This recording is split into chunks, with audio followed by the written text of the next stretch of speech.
ஓம் சாந்தி 1-2-2025 காலை முரளி.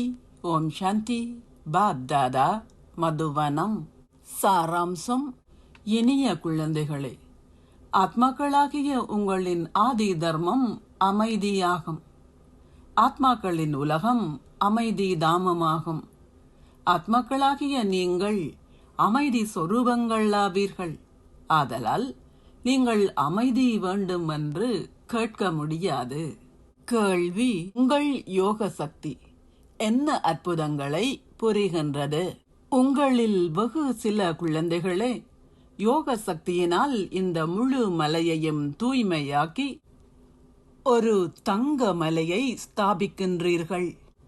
பஞ்ச பூதங்களும் கூட சதோபிரதானாகி மிகச்சிறந்த பலனை கொடுக்கும். சடப்பொருள் சதோபிரதானாக இருக்கும்போது உங்கள் சரீரமும் சதோபிரதானாக இருக்கும்.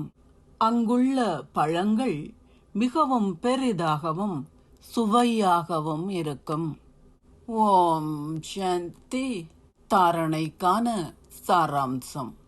1. நீங்கள் இறை சேவை செய்வதன் மூலம் 21 பிறவிகளுக்கு உங்கள் வாழ்க்கையை வைரம் போல ஆக்க வேண்டும்.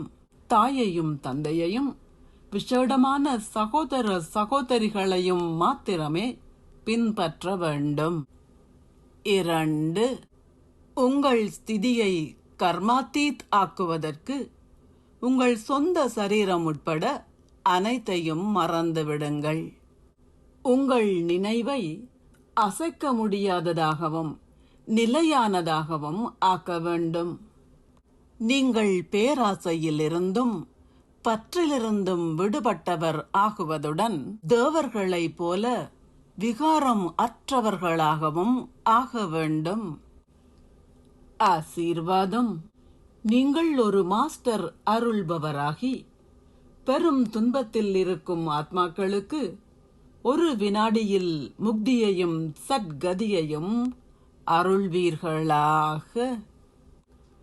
நீங்கள் ஒவ்வொரு பருவ காலத்தின் போதும் இங்கே பௌதீகமாக ஆயத்தங்களை செய்வதுடன் சேவாதாரிகளையும் அத்தியாவசிய பொருட்களையும் இங்கே கொண்டு வருகின்றீர்கள். அதனால் எந்தவிதமான சிரமங்களும் இருக்காது. அத்துடன் காலமும் வீணாகாது. அதேபோல் ஆத்மாக்கள் எல்லோருக்கும் முக்தியையும் சத்கதியையும் வழங்குவதற்கான இறுதி பருவகாலம் இப்போது வருகின்றது.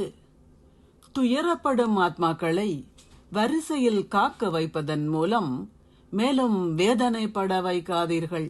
அவர்கள் தொடர்ந்தும் வந்து எடுத்து கொள்ளட்டும். இதற்கு எப்பொழுதுமே ஆயத்தமாக இருங்கள். இப்பொழுது முயற்சி செய்யும் வாழ்க்கைக்கு அப்பால் அருள்பவர் என்ற ஸ்திதியில் நிலைத்திருங்கள். ஒவ்வொரு எண்ணத்திலும் ஒவ்வொரு வினாடியும் ஒரு மாஸ்டர் அருள்பவராகி தொடர்ந்தும் முன்னேறுங்கள். ஸ்லோகம். பிரபுவை உங்களின் புத்தியில் வைத்திருங்கள். உங்களின் சகல பேறுகளும் ஆம் எனது பிரபுவே என கூறும். அவ்யக்த சமிக்ஞை. ஏகாந்தத்தின் மீது அன்பு வைத்து ஒற்றுமையையும் ஒருமுகப்படுத்தலையும் கிரகியுங்கள். ஒற்றுமையுடன் கூடவே ஏகாந்தத்தில் அன்புடையவர் ஆகுங்கள். ஏகாந்தத்தில் அன்பு கொண்ட ஒருவர் தனது புத்தியின் யோகத்தை ஏனைய அனைவரிடமிருந்தும் துண்டித்து ஒரேயொருவரிடம் மட்டும் அன்பு வைத்திருப்பார். இத்தகையதோர் ஆத்மாவால் ஒரேயொருவரின் அன்பில் நிலைத்திருக்க முடியும். ஏகாந்தத்தின் மீது அன்பு வைப்பதனில் வேறு எவருக்கும் அன்றி ஒரேயொருவரின் மீது அன்பு வைப்பதாகும்.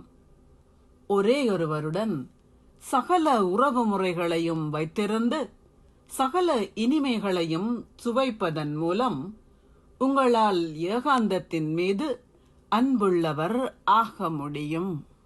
ஓம் சாந்தி. நன்றிகள் பாபா.